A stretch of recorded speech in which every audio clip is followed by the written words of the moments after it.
Hello ಬಿಸಿ ಗೆಳೆಯರೇ, ಇವತ್ತು ನಾವು ತಿಳ್ಕೊಳ್ಳುವಂತ ವಿಷಯ ಏನು ಅಂತ ನೋಡಿದ್ರೆ, ಸುಮಾರಾಗಿ ನಮ್ಮ ಆಹಾರದಲ್ಲಿ ಖಚಿತವಾಗಿ ಇರಲೇಬೇಕಾದಂತ ಒಂದು ಪದಾರ್ಥ ಅದೇ ರೀ ಉಪ್ಪು. ಎಲ್ಲ ಅಡಿಗೆಯಲ್ಲಿ ಉಪ್ಪು ಅನ್ನೋದು ತುಂಬಾ ಪ್ರಧಾನವಾದದ್ದು. ಯಾಕಂದ್ರೆ ಉಪ್ಪಿಲ್ಲದೆ ಅಡಿಗೆ ಮಾಡೋದು ತುಂಬಾನೇ ಕಷ್ಟ. ಒಂದ್ ವೇಳೆ ಮಾಡಿದ್ರೂನು ಅದನ್ನು ತಿನ್ನೋದು ಇನ್ನೂ ಕಷ್ಟನೇ. ಸುಮಾರು ಜನ ಉಪ್ಪು ಜಾಸ್ತಿ ತಿಂತಾ ಇರ್ತಾರೆ. ಇನ್ನು ಕೆಲವರು ನೋಡಿದ್ರೆ ಅಡಿಗೆಯಲ್ಲಿ ಉಪ್ಪು ಕಮ್ಮಿ ಆದ್ರೆ ಮೇಲಿಂದ ಹಾಕೊಂಡು ತಿಂತಾ ಇರ್ತಾರೆ. ಹೀಗೆ ಮೇಲಿಂದ ಹಾಕೊಂಡು ತಿನ್ನೋದು ತುಂಬಾನೇ ಪ್ರಮಾದಕರ ಅಂತ ಅಧ್ಯಯನಗಳು ಹೇಳ್ತಾ ಇವೆ. ಅಡಿಗೆಯಲ್ಲಿ ತುಂಬಾ ಮುಖ್ಯವಾದ ಈ ಪದಾರ್ಥ ಯಾಕೆಷ್ಟೊಂದು ಪ್ರಮಾದಕರ ಅಂತ ಈಗ ತಿಳ್ಕೊಳ್ಳೋಣ. ಉಪ್ಪು ಜಾಸ್ತಿಯಾಗಿ ತಗೊಳ್ಳೋದ್ರಿಂದ ವಾಟರ್ ರಿಟೆನ್ಷನ್ ಅನ್ನೋ ಸಮಸ್ಯೆ ಬರುತ್ತೆ. ವಾಟರ್ ರಿಟೆನ್ಷನ್ ನ ಸಾಧಾರಣವಾಗಿ ಏನನ್ಬೇಕಂದ್ರೆ ಮೈಯಲ್ಲಿ ನೀರ್ ಜಾಸ್ತಿ ಆಯ್ತು ಅಂತ ಇರ್ತೀವಿ ಅಲ್ವಾ, ಅದೇ. ಈ ವಾಟರ್ ರಿಟೆನ್ಷನ್ ಸಮಸ್ಯೆಯ ಪ್ರಧಾನ ಲಕ್ಷಣ ಕಾಲಿನಡಿಯಲ್ಲಿ, ಪಾದಗಳು, ಕೈಗಳು ಅಥವಾ ಕಾಲಿನಲ್ಲಿ ವಾಪು ಬರೋದು. ಕೆಲವರಲ್ಲಿ ಈ ವಾಟರ್ ರಿಟೆನ್ಷನ್ ಸಮಸ್ಯೆ ಹೊಟ್ಟೆಯ ಉಬ್ಬರಕ್ಕೆ ಕೂಡ ಕಾರಣವಾಗಬಹುದು. ಉಪ್ಪು ಜಾಸ್ತಿಯಾಗಿ ತಗೊಂಡಾಗ ಅದರಲ್ಲಿ ಜಾಸ್ತಿಯಾಗಿರೋ ಸೋಡಿಯಂ ಕಣಗಳ ಹೊರಗೆ ಫ್ಲೂಯಿಡ್ಸ್ ಜಾಸ್ತಿ ಮಾಡುತ್ತೆ. ಅದರಿಂದ ಇದು ಮೈಯಲ್ಲಿ ವಾಪು ಬರೋ ತರ ಮಾಡಿ ಸಮಸ್ಯೆ ಕೊಡುತ್ತೆ. ಕಿಡ್ನೀಸ್ ರಕ್ತವನ್ನು ಪ್ಯೂರಿಫೈ ಮಾಡುತ್ತೆ ಅಂತ ನಮಗೆಲ್ಲರಿಗೂ ಗೊತ್ತಿದ್ದ ವಿಷಯನೇ. ಉಪ್ಪುನ ಜಾಸ್ತಿಯಾಗಿ ತಗೊಂಡಾಗ ನಮ್ಮ ಮೈಯಲ್ಲಿ ಸೋಡಿಯಂ ಲೆವೆಲ್ ಜಾಸ್ತಿ ಆಗುತ್ತೆ. ಸೋಡಿಯಂ ಜೊತೆ ತುಂಬಿಕೊಂಡ ರಕ್ತವನ್ನು ಸರಿಯಾಗಿ ಫಿಲ್ಟರ್ ಮಾಡದೆ ಹೋದ್ರೆ ಕಿಡ್ನಿ ಫಂಕ್ಷನಿಂಗ್ ಸರಿ ಆಗದ ತರ ಇದು ಮಾಡುತ್ತೆ.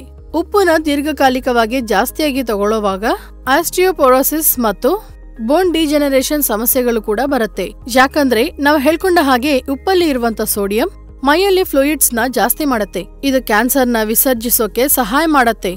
ಅದರಿಂದ ಬೋನ್ಸ್ಗೆ ಸಂಬಂಧಿತ ಸಮಸ್ಯೆಗಳು ಬರುತ್ತೆ ಅಂತ ನ್ಯೂಟ್ರಿಷನಿಸ್ಟ್ಸ್ ಹೇಳ್ತಾ ಇದ್ದಾರೆ. ಹಾಗೆ ಜಾಸ್ತಿಯಾಗಿ ಉಪ್ಪು ತಗೊಂಡ್ರೆ ಜಾಸ್ತಿಯಾದ ಬ್ಲಡ್ ಪ್ರೆಷರ್ ಬಂದ್ಬಿಟ್ಟು ಇದು ಹಾರ್ಟ್ ಸ್ಟ್ರೋಕ್ ತರದ ಸಮಸ್ಯೆ ಬಂದ್ಬಿಡತ್ತೆ. ಉಪ್ಪು ಜಾಸ್ತಿಯಾಗಿ ತಗೊಳ್ಳೋದ್ರಿಂದ ತಲೆನೋವು ಕೂಡ ಬರುತ್ತೆ.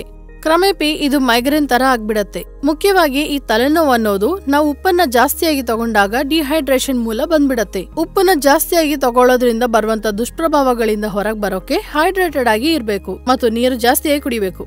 ಒಂದು ಅಧ್ಯಯನದ ಪ್ರಕಾರ ದಿನಕ್ಕೆ 1 ಗ್ರಾಂ ಉಪ್ಪನ್ನ ತಗೊಳ್ಳುವರಿಂದ ದಿನಕ್ಕೆ 3 ಗ್ರಾಮಿನ ಉಪ್ಪು ತಗೊಳ್ಳುವವರಿಗೆ ಸ್ಟಮಕ್ ಕ್ಯಾನ್ಸರ್ ಬರುವಂತ ಚಾನ್ಸಸ್ 68% ಇಂದ ಜಾಸ್ತಿಯಾಗಿ ಇರುತ್ತೆ.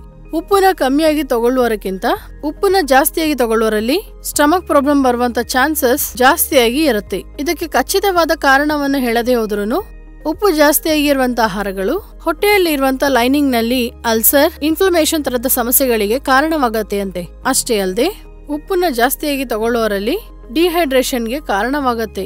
ಅದರಿಂದ ಉಪ್ಪು ಜಾಸ್ತಿಯಾಗಿ ತಗೊಳ್ಳುವರಲ್ಲಿ ಇದನ್ನು ಕಮ್ಮಿ ಮಾಡಿಕೊಂಡು ಈ ತರದ ಸಮಸ್ಯೆಗೆ ದೂರವಾಗಿ ಇರಬಹುದು. ಗಮನಿಸಿ, ಈ ವಿಡಿಯೋದಲ್ಲಿ ಕೊಟ್ಟಿರುವಂತ ಸಮಾಚಾರ ಯಾವ ತರದ ವೈದ್ಯ ಚಿಕಿತ್ಸೆಗೂ ಪ್ರತ್ಯಾಮ್ನಾಯ ಅಲ್ಲ. ಹಾಗೆ ನಿಮ್ಮ ಆರೋಗ್ಯ ಪರಿಸ್ಥಿತಿಯ ಪ್ರಕಾರ ವೈದ್ಯರನ್ನ ಚರ್ಚಿಸಿ ಈ ಸಲಹೆಗಳನ್ನ ಪಾಟಿಸಬೇಕನ್ನೋದು ಮರಿಬಾರದು.